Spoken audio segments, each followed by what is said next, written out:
রাগের মাথায় আপনি সন্তানকে বললেন তুই মর, ফেরেশতারা বলল আমিন।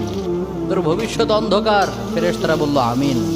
রেগে মেগে আপনি আপনার মেয়েকে বললেন জীবনেও তোর কপালে স্বামীর ভাত জুটবে না, ফেরেশতারা আবারও বলল আমিন। আচ্ছা, আপনি না সেই ব্যক্তি যে তার নিজের জীবনের চাইতেও সন্তানকে বেশি ভালোবাসেন? আপনি না সেই ব্যক্তি যে তার সন্তানের জন্য হাসতে হাসতে নিজের জীবনটাও দিয়ে দিতে পারেন? আপনি না সেই ব্যক্তি যে আল্লাহর কাছে নিজের চাইতেও সন্তানের জন্য বেশি দোয়া করে?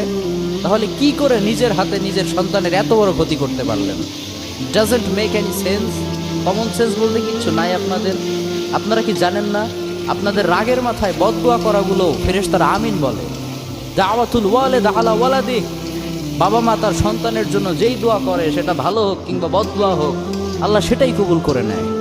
এজন্য খবরদার, নেভার কার্স ইউর চিলড্রেন।